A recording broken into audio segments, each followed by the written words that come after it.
Chers frères et sœurs bien-aimés, je vous salue dans le précieux nom de notre Sauveur et Seigneur Jésus-Christ. C'est toujours un honneur pour moi de prendre la parole au nom du Seigneur pour prêcher à son peuple. Bien-aimés, aujourd'hui, nous allons parler de la sanctification dans la vie chrétienne. Et nous allons nous servir de la vie, de l'exemple du roi Osias, un homme qui marchait dans la sanctification pendant très longtemps dans sa vie. Et à un moment de la durée, il est tombé, mais lorsqu'il s'est repris, il a continué à marcher dans l'humilité, dans la sanctification, ceci jusqu'à la fin de sa vie. Et la vie d'Osias a eu un impact extraordinaire et sur la vie du prophète Ésaïe qui exerçait son ministère et dans la royauté, dans le royaume de Juda, où régnait Osias au cours du 8e siècle avant Jésus-Christ. Et bien aimé, et ceci a eu un tel impact, la mort du roi Osias, l'année de sa mort, et que le prophète Ésaïe l'a mentionné. Et dans Ésaïe chapitre 6, où il a eu une vision extraordinaire, une vision de Dieu, alors qu'il était dans le temple. Cette vision a renouvelé, a fortifié le ministère prophétique du prophète Ésaïe. Et alors, qu'en est-il du roi Osias? Et alors, bien aimé, nous allons voir comment il marchait dans la sanctification, et premièrement, pendant sa jeunesse, et dans sa vie personnelle. Et nous allons voir également, dans ce second temps, comment il marchait dans la sanctification et dans sa vie séculière, dans ses interactions avec les autres, alors qu'il est devenu grand adulte. Et nous allons voir comment il marchait dans la sanctification, même après que le Seigneur l'ait châtié. C'est ce que nous allons voir. Nous allons essayer de le faire très rapidement pour vous, à la gloire de Dieu. Donc, ouvrez vos Bibles avec moi dans 2 Chroniques, chapitre 26. Je ne vais pas lire le texte avant le sermon, avant la présentation du sermon. Je vais plutôt vous présenter le sermon et lire le texte pendant que je le fais au fur et à mesure. Et bien aimé, du verset 1er au verset 5a, nous voyons la vie personnelle du jeune roi Osias, comment il servait Dieu dans sa jeunesse. Et du verset 1er au verset 5, la Bible nous montre au verset 1er qu'il fut intronisé roi à l'âge de 16 ans par une sorte de référendum populaire. C'est une chose extraordinaire. C'est le peuple qui l'a mis sur le trône. Et alors il est arrivé au timon des affaires par un référendum populaire. Et nous voyons comment, au verset 3, qu'il avait 16 ans lorsque cela s'est passé. Et alors, la Bible nous dit également, au verset 4, il fit ce qui est droit aux yeux de Dieu. Il marchait dans la sanctification. Et au verset 5, la Bible nous dit, et il s'appliqua à rechercher Dieu pendant sa vie, rechercher la sanctification, et pendant la vie de Zacharie qui avait l'intelligence des visions de Dieu. C'est une chose très importante ici qui est mentionnée. Parce que ce Zacharie dont la Bible nous parle ici, il n'est pas Zacharie le prophète. C'est un anonyme. Un homme qu'on ne connaît pas réellement. Mais c'est un soldat de Dieu. Il a pratiqué ici ce qu'on appelle dans le Saint-Ministère le mentorat. Il était comme un mentor pour ce jeune roi adolescent. Et 16 ans, et il a été pour lui un soutien. Il l'a soutenu. Et le roi, la Bible nous dit au verset 5, s'appliqua à rechercher Dieu. La Bible n'a pas dit pendant sa vie, mais pendant la vie de Zacharie, d'où l'importance de cet anonyme, de cet homme qui n'était pas à la recherche du volontariat, de la reconnaissance publique, de la publicité, mais surtout cet homme C'est un homme qui était au service de Dieu. Et au service de Dieu veut dire servir les autres. Nous avons besoin du mentorat au sein de l'Église pour soutenir nos jeunes, comme ce jeune roi Osias, pour les aider à servir Dieu.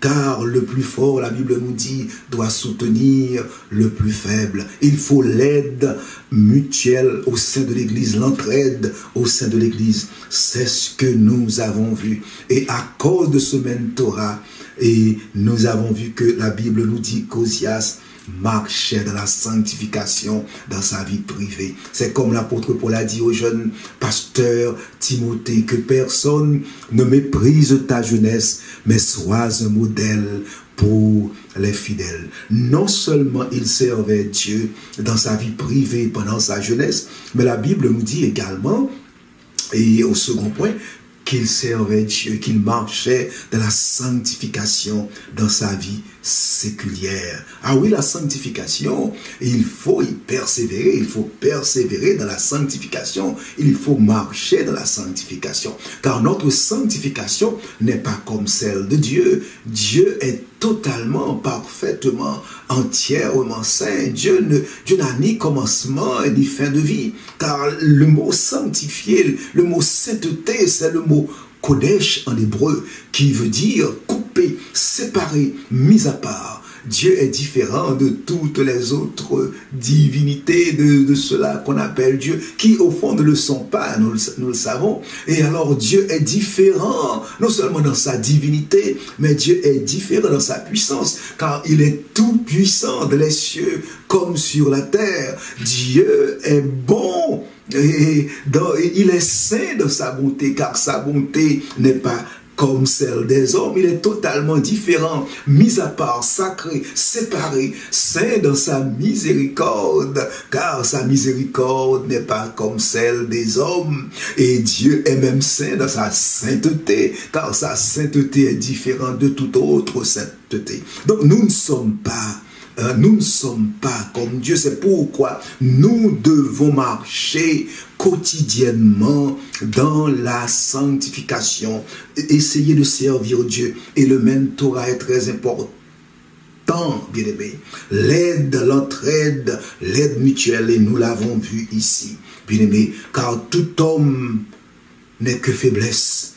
Sans nous accrocher à Dieu, nous risquons de tomber. Que celui qui se croit debout prenne garde de tomber. Et alors, Osias est devenu puissant, bien-aimé. Regardez comment il est devenu puissant, du verset 5 au verset 15, et comment, lorsqu'il est devenu puissant, et comment il marchait avec Dieu, comment il faisait, comment il dirigeait son peuple.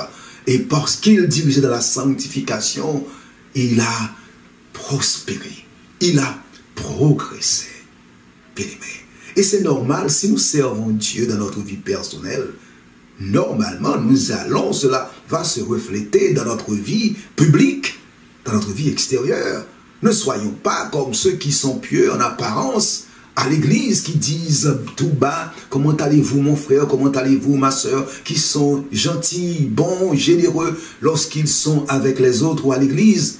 Tandis qu'à la maison, tandis qu'au travail, tandis qu'au marché, tandis qu'ailleurs, c'est une personne totalement différente. Je sais, bien-aimé, que la vie privée d'une personne ne saurait être comme sa vie publique, car on doit avoir une vie privée, c'est différent, car nul n'est parfait, mais la vie privée est différente de la vie publique, comme la nuit et le jour, alors là, c'est autre chose. Et alors, nous voyons qu'Osias, il avait une vie publique et qui reflétait sa vie privée, car dans sa vie privée, il servait Dieu. Et alors, c'est pourquoi il a pu avoir une vie modèle face aux autres nations d'alentour. Le verset 6 nous dit qu'il se mit en guerre contre les Philistins. Il a bâti les murs de Gath, les murs de Jabné et les murs d'Assob, et construisit des villes dans le territoire d'Asdod et parmi les Philistins. Ah, il gagna des batailles. Il campa contre les autres et il lutta pour la cause de Dieu, par rapport aux autres nations païennes qui ne connaissent pas Dieu. Et alors, bien-aimé, nous voyons, il lutta contre les Ammonites également. Et bien-aimé, et sa renommée s'étendit jusqu'aux frontières de l'Égypte. Selon le verset 8, il jouissait alors, il commençait à monter, et c'est la promotion, et il servait Dieu, la prospérité de Dieu, et à tous égards. Et sur lui, car il servait Dieu, et il marchait bien avec Dieu spirituellement, et dans sa vie publique, dans sa vie dans le monde, et il servait Dieu également. Il démontrait qu'il est un homme de Dieu. Et alors, bien aimé, nous voyons qu'il progressait et également dans l'agriculture, le pays prospérait. Alors, c'était la bonne vie, il y avait de la nourriture. Le pays était poussé dans le domaine agricole, selon le verset 10. Et la Bible nous dit, sur le plan militaire, il avait une armée extraordinaire qui gagnait les batailles, du verset 11 jusqu'au verset 14. Et finalement, au verset 15, et la Bible nous dit qu'il fit même des avancées technologiques sur le plan militaire. Et il fit faire à Jérusalem des machines inventées par un ingénieur, bien aimé, et destinées à être placées sur les tours et sur les angles pour lancer des flèches et de grosses pierres. Sa renommée s'étendit au loin, car il fut merveilleusement soutenu, bien aimé. Donc, c'est extraordinaire. Donc, c'est un homme, et par la grâce de Dieu, qui marchait dans la sanctification dans sa vie privée, dans sa vie publique, de la jeunesse à l'âge adulte. Dieu l'a béni, il prospérait. Mais la Bible nous dit, au verset 16, vous comprenez qu'il est devenu puissant maintenant, renommée internationale, puissance militaire, le pays prospérait, c'est comme le royaume de David. Il est un descendant de David et de Salomon, et par son père Amathia également. Mais devenu puissant, gérer la puissance, gérer la victoire est beaucoup plus difficile que de gérer les adversités, les difficultés. Lorsque nous tombons dans l'adversité, nous nous adonnons au Seigneur, nous prions beaucoup plus que d'habitude. Lorsque les choses ne marchent pas, nous recherchons le Seigneur. Mais lorsque les choses marchent, c'est le moment le plus fragile dans la vie du croyant. Le succès matériel, c'est le moment le plus fragile lorsque nous réussissons, lorsque Dieu nous donne la victoire. Ah non, il faut être prudent. Il faut être prudent. Regardez ce que Dieu dit à Israël. Et dans Deutéronome chapitre 11, laissez-moi regarder ce verset et ce texte très rapidement. Et pour vous, bien-aimés, c'est un texte assez intéressant et très édifiant. Et Deutéronome chapitre 8 plutôt, du verset 12. Et nous allons arriver du verset 12 jusqu'au verset 17. On y va. Garde-toi lorsque tu mangeras et te rassasieras, lorsque tu bâtiras et habiteras de belles maisons, lorsque tu verras multiplier ton gros et ton menu bétail, et s'augmenter ton argent et ton or, et s'accroître tout ce qui est à toi. Prends garde que ton cœur ne s'enfle, et que tu n'oublies l'Éternel ton Dieu, qui t'a fait sortir du pays d'Égypte, de la maison de servitude. Verset 17. Garde-toi de dire en ton cœur, ma force et la puissance de ma main m'ont acquis ces richesses. La richesse, la bénédiction matérielle, si vous n'avez pas Dieu dans votre vie, si vous ne restez pas attaché à Dieu, lorsque vous décrochez ce diplôme ou ces diplômes, lorsque Dieu vous accorde, vous donne, vous fait cadeau de ce bon job, vous commencez à monter, c'est le moment le plus fragile. On a tendance à vouloir s'écarter, à avoir honte de Dieu. L'apôtre Paul nous dit, je n'ai point honte de l'évangile. On a tendance à le faire lorsque Dieu bénit. Dans le cas d'Ozias, il est tombé dans l'orgueil. La Bible nous dit, pour atteindre notre troisième point, servir Dieu, marcher dans la sanctification, dans les moments de promotion, dans les moments d'élévation, dans les moments de réussite. Qu'est-ce qui est arrivé à Ozias? Ozias, la Bible nous dit au verset 16, lorsqu'il fut puissant, son cœur s'éleva pour le perdre. Il pécha contre l'Éternel. Comment? Il entra dans le temple de l'Éternel pour brûler les parfums sur l'autel des parfums. Bien-aimé, le sacrificateur Azaria entra après lui avec 80 sacrificateurs de l'Éternel, hommes courageux qui s'opposèrent au roi Ozias et lui dirent, tu n'as pas le droit, Ozias, d'offrir des parfums à l'Éternel. Ce droit appartient aux sacrificateurs, fils d'Aaron, qui ont été consacrés pour les offrir au sort du sanctuaire, car tu commets un péché et cela ne tournera pas à ton honneur devant l'Éternel ton Dieu. La colère s'empara d'Ozias, qui tenait un encensoir à la main, et comme il s'irritait contre les sacrificateurs, la lèpre éclata sur son front en présence des sacrificateurs de la maison de l'Éternel, près de l'autel des parfums. Qu'est-ce qu'il fit? La Bible nous dit, le roi Ozias fut lépreux. Non, qu'est-ce qu'il fit? C'est au verset 20. Et la Bible nous dit que ils le mirent précipitamment dehors et lui-même se hâta de sortir parce que l'Éternel l'avait frappé. Prudent, la réussite, on doit être prudent lorsqu'on réussit, lorsque ça va, lorsque ça marche. Il est entré dans le temple, orgueilleux, rempli de lui-même. Il en est sorti dans l'humilité, humilié, pour vivre dans l'humilité. Parce que la Bible nous dit que le roi Ozias, au verset 21, fut lépreux jusqu'au jour de sa mort. Il demeura dans une maison écartée comme lépreux, car il fut exclu de la maison de l'Éternel. Et Jotam, son fils, était à la tête de la maison du roi et jugeait le peuple du pays.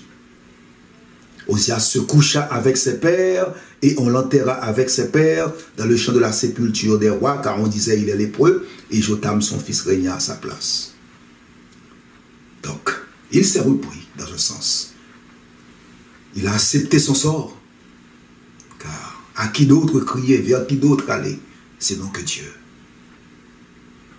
Il vivait dans la maison des lépreux. Il n'avait plus droit de pénétrer, non seulement dans le temple, car il ne s'était pas permis pour un lépreux de le faire, mais également il ne pouvait également accéder au palais. Son fils exerçait le pouvoir à sa place. Et lui, il restait dans l'humilité, humilié et dans l'humilité, dans la maison des lépreux jusqu'au jour de sa mort. Il a accepté son sort. Bien-aimés, ne pensez pas parce que vous êtes un serviteur de Dieu, que Dieu vous a béni, que vous avez un chèque en blanc, que vous avez le droit de tout faire.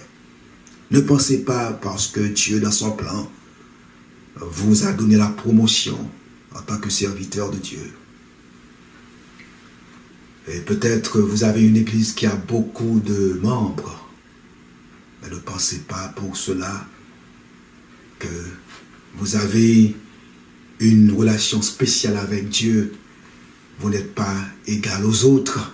Vous êtes un super chrétien, que vous pouvez parler à Dieu n'importe quoi, prendre n'importe quelle décision, sans consulter la Bible, tomber dans la théologie de la prospérité, qui n'est pas soutenue par la Bible, pour prêcher ces genres et de prédication et contraire à la Bible, et qui nous parle qui parle aux croyants et de ces choses qui sont contraires à la volonté de Dieu, de la philosophie positiviste, où il n'est plus question de la foi en Dieu, mais de la confiance en soi, du pouvoir de la pensée et non du pouvoir de Jésus-Christ, du pouvoir de la parole, mais non le pouvoir du nom qui réside dans le nom de Jésus. Attention, attention, rappelez-vous ce qu'il a dit à Josué. Ne te détourne ni à droite ni à gauche du livre de la loi. C'est alors que tu réussiras. C'est alors que tu auras du succès, du réel succès. Dieu ne fait acception de personne. Et Dieu châtie l'enfant qu'il aime. Laissez-moi terminer, à cause du temps, avec vous dans cette exhortation et de l'apôtre Paul aux chrétiens de Corinthe qui ne respectaient pas la Sainte Seine. Ils sont sauvés, c'est vrai, mais ils se sentaient trop à l'aise avec Dieu, car Dieu est saint. Il n'a pas changé, Dieu ne change jamais. Dieu, dans sa grâce, nous traite comme des fils. Et il est près de nous, quoique Dieu, dans un sens, Dieu est transcendant. Dieu n'est pas comme nous, il est Dieu. Il n'a ni commencement et ni fin de vie. Il n'est pas comme nous. Mais il a des ressemblances. Nous avons des ressemblances, car il nous a créés, mais il n'est pas comme nous. Dieu n'est pas votre petit ami.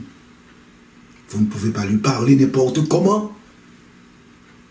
Et alors, qu'est-ce que nous voyons?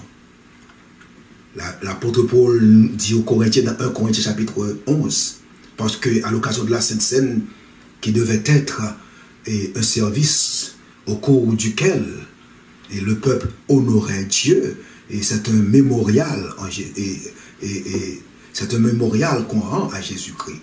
C'est un service qu'on lui rend au cours duquel on se rappelle sa mort. Tout ce qu'il a fait pour nous. Mais qu'ont fait les Corinthiens? Ils sont venus manger et boire. Ils ne discernaient pas le corps du Seigneur, le sacrifice de Dieu. Et ils ont trivialisé la Sainte Seine. Et qu'est-ce que l'apôtre Paul leur dit ici? Du verset 27 au verset 34, c'est pourquoi celui qui mangera le pain ou boira la coupe du Seigneur indignement sera coupable envers le corps et le sang du Seigneur. Et il dira au verset 21, verset 22, n'avez-vous pas des maisons pour y manger et boire? Ou méprisez-vous l'église de Dieu? Et faites-vous honte à ceux qui n'ont rien? Que vous dirai-je? Vous louez-je? En cela je ne vous loue point. Et l'apôtre Paul dira au verset 8, que chacun donc s'éprouve soi-même et qu'ainsi il mange du pain et boive de la coupe. Car celui qui mange et boit sans discerner le corps du Seigneur mange et boit un jugement contre lui-même. C'est pour cela, attention, regardez bien, lisez bien, c'est pour cela qu'il y a parmi vous beaucoup d'infirmes. Beaucoup d'infirmes. Il y en avait dans l'église de Corinthe, beaucoup d'infirmes et de malades. Et qu'un grand nombre sont morts. À cause de cela. À cause de cela. Sauvés. Mais Dieu châtie l'enfant qu'il aime. L'infirmité, la maladie, la mort et autres. Et j'en passe. Dieu le sait. Et verset 31, si nous nous jugions nous-mêmes, nous ne serions pas jugés. Car quand nous sommes jugés, nous sommes châtiés par le Seigneur afin que nous ne soyons pas condamnés avec le monde. Ils sont sauvés. C'est pourquoi Dieu châtie l'enfant qu'il aime. Ah oui, quel bel exemple. Donc c'est pourquoi cet exemple a marqué la vie du prophète Ésaïe. Servez Dieu, bien-aimés, dans votre vie personnelle. Marchez dans la sanctification dans votre vie séculière, dans votre interaction avec les autres, dans le monde, et même dans les moments difficiles, dans l'adversité, comme dans la réussite. Servez Dieu. Si Dieu vous châtie, restez là où il vous a placé dans votre châtiment, jusqu'à ce qu'il vous relève de votre chute dans sa grâce infinie. Ah oui, la sanctification humaine. Que le Seigneur vous bénisse.